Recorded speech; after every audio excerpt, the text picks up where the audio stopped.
Today, I'm making the worst player on every NBA team a 99 overall. Now, the way we're going to do this is we're only counting players who are on actual NBA contracts, so these two-way players don't count. For example, with the 76ers, you've got Mo Bamba, who is the lowest rated player actually on the roster at a 74 overall. And now he's about to become a superstar. This is a pretty cool first player to have because Bamba, he's a guy with incredible length and size, and I think that with all these attributes, he might just dominate out there. For the Bucks, it's technically Chris Livingston, but come on, man. We gotta give Thanasis the help he deserves. I've seen way too many lowlights for poor Thanasis. We're gonna upgrade him. I have no idea who this guy is on the Chicago Bulls, but he's going up to a 99. For the Cavs, it's gonna be Damian Jones. He used to play on those championship Warriors teams. I thought he was actually gonna be pretty decent. For the Celtics, it's gonna be Jordan Walsh. I know he was going pretty crazy in Summer League. A lot of Celtics fans were hyping him up,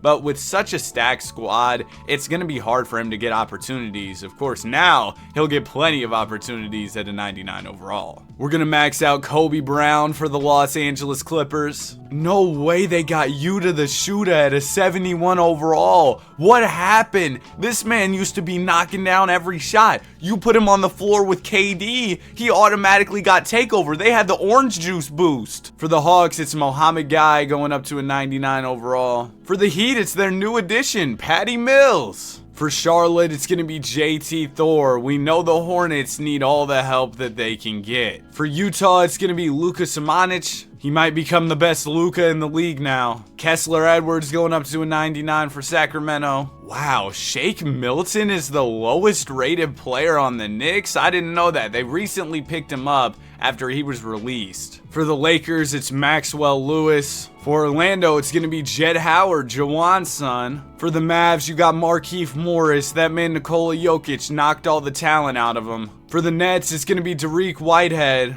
We were just talking about Jokic. And for Denver, it's going to be Hunter Tyson going up to a 99 overall. I think they ended up drafting him in the 2023 draft. A lot of the guys who have gone up in this video are young players. For Indiana, it's going to be Kendall Brown. Apparently, as of late, Tyrese Halliburton has been playing like rookie Lonzo Ball. I don't know what happened. It seems like somebody thunderstruck his talent. For the Pels, it's going to be Isaiah Brockington.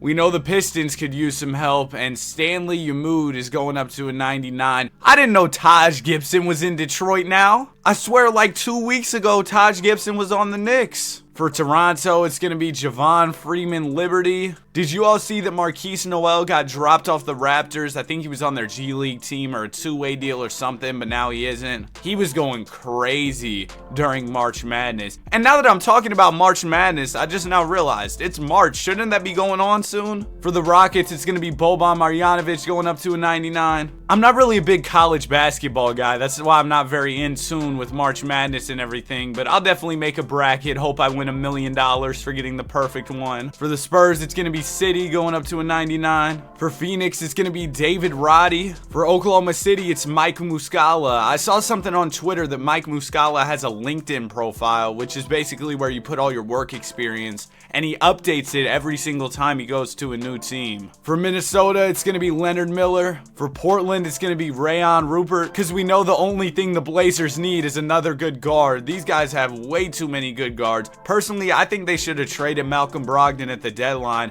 so that way Scoot could have got some more shine. But what do I know? I'm not an NBA GM. For the Golden State Warriors, it's going to be Gui Santos. And for the Washington Wizards, it's going to be Eugene. And while we're on the Wizards, I got to give Jordan Poole his props. He's been turning it up lately. Hopefully the pool party is back. And now that we've upgraded everybody, we're going to get into the simulation. I do want to note that I moved around some of the positions for each team, so that way teams will have their best players starting throughout the simulation. For example, with the Clippers, Kawhi Leonard was listed as a power forward, but then he would have to come off the bench for Kobe Brown. So I made sure to change that, so that way your favorite team isn't just getting cooked by this video and having their star player come off the bench. Anyways, let's get to the playoffs. Season is wrapped, and even in a league filled with 99 overalls, Luka Doncic finds a way to take over, averaging almost 40 a night. Rayon Rupert wins Rookie of the Year, averaging a triple-double for the Blazers. Does he actually wear number 72? That's crazy. I've never seen that before. Russell Westbrook wins Sixth Man of the Year, the Brody, for the Los Angeles Clippers. Gui Santos wins DPOY for the Warriors. And David Roddy wins Most Improved. Trae Young is named Clutch Player of the Year, and JB Bickerstaff is Coach of the Year, as the Cavs won 59 games. On the first team, it was pretty much all 99 overalls, and then you had to have Luka Doncic in the mix. On the second team, again, it was a bunch of our 99s, but then you had Nikola Jokic. And on the third team, you've got Jordan Walsh, Eugene, Giannis, Mohamed Guy, and Dariq Whitehead. And then here are your all-defensive teams as well. Headed into the playoffs, here are some of the best teams in the league. Out west, it was the Oklahoma City Thunder, who were the #1 seed. Mike Muscala fit in perfectly with their lineup as they won 58 games. At the 2 seed, it was the Dallas Mavericks with their 1-2 punch of Luka and Markieff Morris. And then in third, it was the Clippers. You can make an argument that they're the most stacked team in this video. And in fourth, you had Denver with the addition of Hunter Tyson. Out east, the #1 team was the Cavs. They had even more front court depth with Damian Jones. The Bucks with the brotherly duo of Thanasis and Giannis were the 2 seed. The Hawks with Mohamed Guy were the 3 seed. And the Sixers with their big front court of Mo Bamba and Joel Embiid came in fourth. Now we're going to get into the playoffs. For round number 1, I'll be sure to hop in the Simcast if we get any Game 7. And out in the Eastern Conference, we've got a Game 7 coming up. It's between the Milwaukee Bucks and the New York Knicks. Shake Milton versus the Antetokounmpo brothers. And also real quick, if you're enjoying the video so far, I'd really appreciate if you consider subscribing. We're closing in on 30K, and it looks like we've got a close game here between New York and Milwaukee. Let's jump in. Currently, the Bucks are down by 4. Knicks have the ball, 2 minutes and 20 seconds to go. It's gonna go into Shake Milton, who's defended by Damian Lillard. Dame isn't known as a great defender, but Milton's gonna play make. He finds Julius Randle under the basket for an easy 2. The New York Knicks are now sitting on a 6-point lead, but there's plenty of time left. About 2 minutes left to go in the game. Bobby Portis is gonna give it into Dame. Dame gives it right to Giannis. Giannis is defended by Julius Randle. He finds Thanasis in the corner. Let's see what Thanasis has in his bag. He finds Dame open for a 3. It's Dame time. Check your watch. Lillard knocks down a big 3. Now Julius Randle has it for the Knicks. He's getting in his bag. Oh my goodness, look at Julius go. He swings it over to Shake Milton. Milton gonna get the screen from DiVincenzo, fake, and then pull a 3. Knocks it down. Big shot from Shake Milton. He's got 7 in the 4th so far. Now Giannis is going right at Randle. He gets a short jumper to go. These teams are going back and forth in the clutch. Impressive shot making on both sides. Randle gets the screen from Robinson, goes to the basket and gets the layup to go. Julius Randle is going right at Giannis. Giannis can't handle the Randle. Damian Lillard gonna get the screen from Antetokounmpo, dump it down to Giannis. Giannis is doubled. He's still going up. He misses the layup. Julius Randle is having a masterclass against Giannis Antetokounmpo here in Game 7. Randle again. Oh my goodness. They can't stop Julius Randle. Shake Milton hit a 3, and then he created a bunch of opportunities for Randle with his playmaking. Unless the Bucks score here, I think this game is over with. Giannis gonna pull a fading 3, and he misses. That's not in his bag. Have y'all seen that video where Patrick Ewing is like, "Do you practice that shot?" Because that's basically what I was thinking when Giannis took that 3, and the Bucks lose.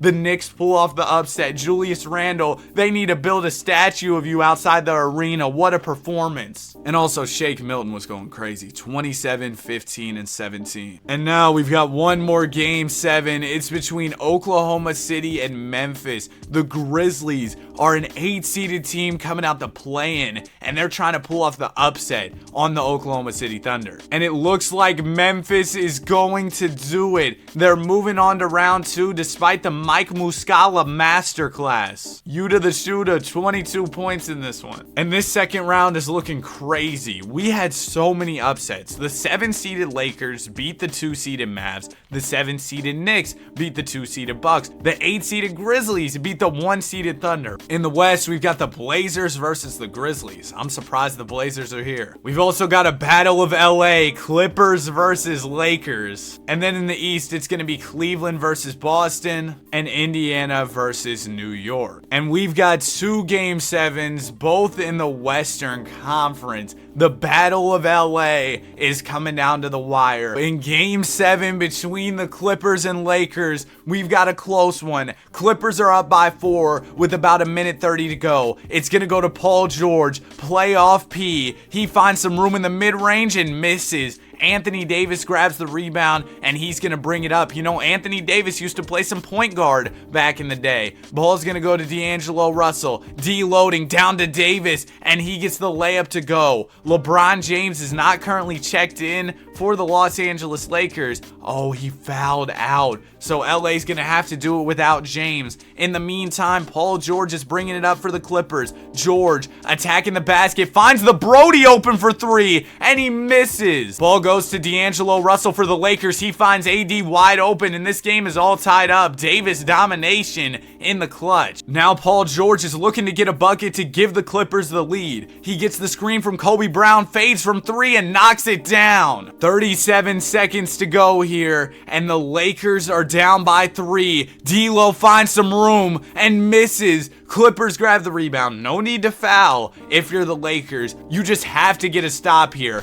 Kobe Brown over to Paul George. George pulls another 3, misses. There's the stop the Lakers needed. They're going to call timeout. They got over 19 seconds left to get off a quality shot. Rui Hachimura gives it into Reeves. Reeves over to Davis, over to Russell. D'Angelo Russell driving to the basket, spins, gives it to AD. Davis's floater is off, and that is probably going to do it. 99 overall, Kobe Brown is going to the line with the chance to seal the deal. Of course, he hits the free throw. Second one for Brown is also good. With the Lakers down by 5, they need a 3-pointer. It's going to go over to Rui, who has some room, and he misses. That is going to do it. The Clippers get the best of the Lakers in the Battle of LA. 36 points from Kawhi Leonard. The Lakers are eliminated. And now we've got one more. The 8-seeded Grizzlies taking on the 5-seeded Blazers. No way, the Portland Trail Blazers are about to make the conference finals. They traded Damian Lillard this offseason and look at them go. But the Blazers definitely are going to have their work cut out for them in the conference finals. They're taking on the Clippers, who look like one of the most stacked teams in the video. And then out east, we've got the Cavs taking on the Knicks. New York looking to continue this run that's been really good for them as a 7 seed. Out west, after 4 games, our series is all tied up. So we got to jump in for the pivotal Game 5. Also, it looks like in the Eastern Conference, the Cavs were able to take care of the Knicks pretty easily. And in Game 5, the Blazers didn't stand a chance against the Clippers. Rayon Rupert is trying his best out there, but the Clippers just have too much firepower. They're 1 game away from closing out the Blazers and making the NBA Final. But the Blazers have too much dog in them to just give up. They're headed to a Game 7. Do you believe in miracles? The Portland Trail Blazers are trying to make the NBA Finals, and this game is pretty close. It might just come down to the wire. Oh man, they blew it. Kobe Brown, Conference Finals MVP for the West. Damian Jones, not even averaging 10 points a night, is the Eastern Conference MVP. The Clippers get the job done. I was rooting for the underdog story with the Portland Trail Blazers, but unfortunately they couldn't do it. And now in the NBA Finals, we've got the Cavs taking on the Clippers. Game 1 of the series goes to the Clippers. Clippers also take Game 2 and 3. Cavs will win Game 4 and 5. All right, Cleveland, let's see what you got. The Cavs have made a historical comeback in the finals before when LeBron was on the team, the 3-1 on the Warriors. But this time, they're going to come up short. The Clippers finished the job in 6. Kawhi Leonard, 28. Kobe Brown, 19. Darius Garland, 21 and 11. D-Mitch, 33. It's not going to be enough. Damian Jones just wasn't much of a scorer, and in Game 6, he ended up fouling out, so the Cavs lost. Clippers are champions. Kobe Brown wins Finals MVP. And that first season was so much fun. We gotta run it back again. And this time, a lot of our 99s are gonna have a chance to hit free agency. So much so that having all these 99s in free agency is gonna break the league. So I'm gonna have to turn off salary cap, meaning that we could see some teams stack up on talent. We're near the end of free agency and almost all the 99s have found a job. Unfortunately, nobody has picked up Thanasis yet. And oh my goodness, the Sixers just swept free agency. Markieff Morris, Lucas Imanic, Yuta Watanabe. Now the Thunder did pick up Damian Jones. They lost Mike Muscala though. The Lakers got Patty Mills. Clippers got Isaiah Brockington. Kessler Edwards went back to the Kings. And the Pistons, they added two big men, Boban and Mo Bamba. And now all we're waiting on is Thanasis and Stanley, and we'll be good to go for this upcoming season. Thanasis went to Charlotte as well, so now they've got Thanasis, Mike Muscala, and JT Thor alongside LaMelo and Brandon Miller. And Stanley Yamud went to the Grizzlies. He's going to be their new starting small forward after Yuta left. Why did the Bulls give Patrick Williams $70 million?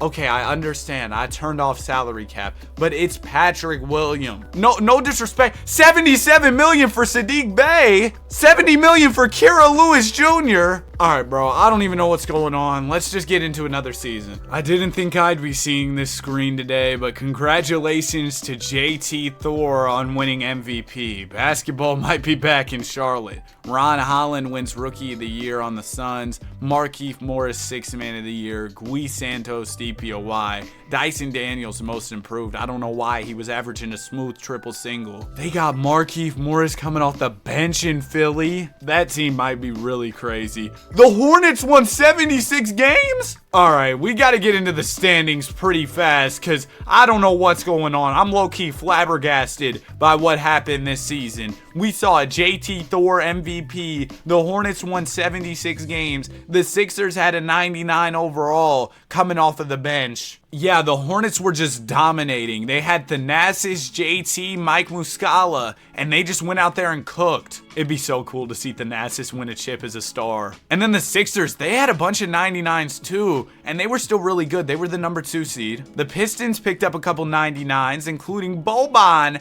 and they ended up making the 3 seed. Mo Bamba is here as well. And then the Pacers were 4th with Kendall Brown running some small forward. Out west, it was the Oklahoma City Thunder once again in 1st. They replaced Mike Muscala with Damian Jones. The Clippers came in 2nd with 2 99 overalls now. They don't have Harden anymore, but does that really matter when you replace him with a couple 99s? The Grizzlies with Stanley ended up finishing 3rd, and the Nuggets were 4th with Hunter Tyson. Let's go ahead and get into these playoffs. It looks like this year we only got one Game 7. It's between Oklahoma City and Portland. And Portland ends up losing in this one. Shea, a monster game. Damian Jones, a triple-double. Rayon Rupert tried, but it's not going to be enough. In round 2, we got Oklahoma City taking on Minnesota. Memphis versus LA. LeBron retired though. Charlotte versus New York. And Philadelphia versus Detroit. And in the East, both series got wrapped up pretty quick. Charlotte is advancing to the conference finals, and so is Philadelphia. But out west, we got a couple Game 7s. The first one we're going to check out is Lakers versus Grizzlies. And the Lakers came to play in this one. I can't say the same about Memphis.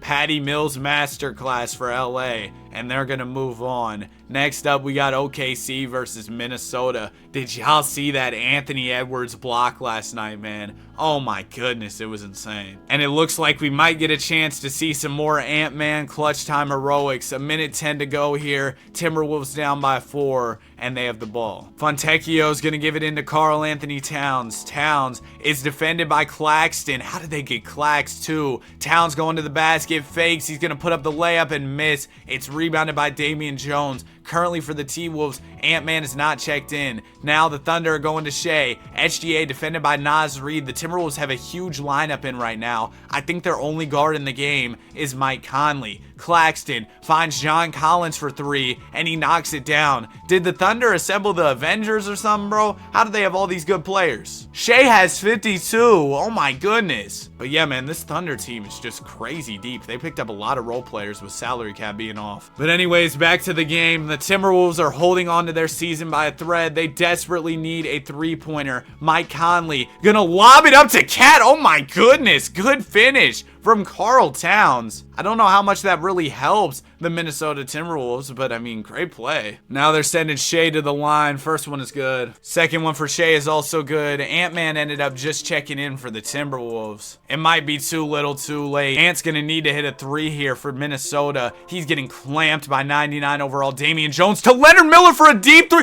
Oh my goodness! Dog, what type of shot was that? Bro had his game breaker on or something. Did y'all see that? He stepped it back, pulled, fading off the glass. Like, that is cold, bro. Oh my goodness, Leonard Miller, that was tough. Timberwolves only down by 4. They might have a chance, especially with Josh Giddey going to the line. First one is good. Second one for Josh is also good. So Timberwolves are down by 6. They just used their last timeout. Let's see, does Leonard Miller have another miracle shot in him? It's gonna go into Miller. He's defended by Lou Dort here. He swings it to Edwards. Ant-Man gets the screen, has some room, pulls the 3 and misses. Oh, I thought the Timberwolves had a chance to make that comeback. Leonard Miller tried his best, man. Beautiful shot. One of the crazier shots I've seen in 2K. And now Oklahoma City's moving on. Our Western Conference Finals are set. OKC versus the Lakers. And then out east, it's the juggernaut Hornets taking on the Sixers. The Hornets take care of the Sixers in 5, but OKC and the Lakers are headed to a game 7. And LA had a big lead going into the 4th, but the Thunder, they ended up outscoring the Lakers 38-26 in the final quarter, so now it's close. As we hop in, Shai Gilgeous-Alexander is at the foul line. First shot for Shai is good. Second one for Gilgeous-Alexander is also good. Lakers give it into Patty Mills. They got him wearing number 88 like he's a linebacker. Mills going to work on Shai Gilgeous-Alexander. He gets to the basket. He's in heavy traffic, finds Vando for 3, and he misses. The Vandalorian has never been a great shooter. It's going to go up to Damian Jones, who pops a 3, and he misses. I kind of forgot Damian Jones could shoot. That really shocked me for a second. Mills gives it to Austin Reeves, who's defended by Jones. It goes right back to Patty Mills. Patty gonna get the screen from Kelly Olynyk. He's looking to make his move. He just pulls it and he misses. This is kind of a trashier class from both teams so far. Shai Gilgeous-Alexander has the ball for the Thunder. He gets the screen from Jones. Shai has plenty of room in the mid-range and he misses. Now the Lakers are going right back to Patty Mills. He gives it to Austin Reeves. Reeves is kind of trapped, so he swings it back to Patty. Patty had some room, but he didn't take the shot. Now there's not much time on the shot clock. Mills trying to make something out of nothing. Beautiful move. Bag work from Patty Mills to give the Lakers a 4-point lead. Only about 30 seconds left to go here. The Thunder need something quick. Shai spins, goes to the basket, and gets fouled. Good move from SGA. He's headed to the line. First one is good. Second one for Shai is also good. So now the Thunder are within 2 here. No need to foul. Just play some good defense if you're OKC. Ball's going to go up to Patty Mills for the Lakers. Mills going to the basket. He doesn't need to shoot it just yet. He probably wants to chew some more clock. He's going to walk it back out. He's at the top of the key here. Now Mills is making his move. Goes to the basket on Shai. Swings it out to Austin Reeves. Reeves, not much time left on the shot clock. Gives it to Max Lewis for a mid-range, and he misses. It's rebounded by Chet Holmgren. Less than 10 seconds to go here. Finals trip on the line. Do the Thunder have a big shot in them? It's going to go to Shai Gilgeous-Alexander. SGA probably going to take the game-winning shot. No! He finds Damian Jones for 3, and Jones misses. Even with the 99 three-pointer, he can't knock it down. And the Los Angeles Lakers are moving on to the finals, where they're going to have a battle against the juggernaut Charlotte Hornets. Chet Holmgren's 33 is not going to be enough. And Damian Jones, man, the threes were not falling for him. Patty Mills, 29, 10, and 7 in this one. Max Lewis had a triple-double. And now we've got our finals. The Hornets are definitely the overwhelming favorite. Look at their lineup. Game 1 of the series goes to Charlotte. Lakers take game 2. Charlotte wins game 3 and 4. Lakers win game 5, though. All right. Let's see if the Lakers can make this interesting and win game 6. Nope, it looks like Charlotte is going to close them out, meaning that this video will end with a Thanasis Antetokounmpo championship. JT Thor wins finals MVP. That's it for the video. Have a great day. Be sure to like and subscribe.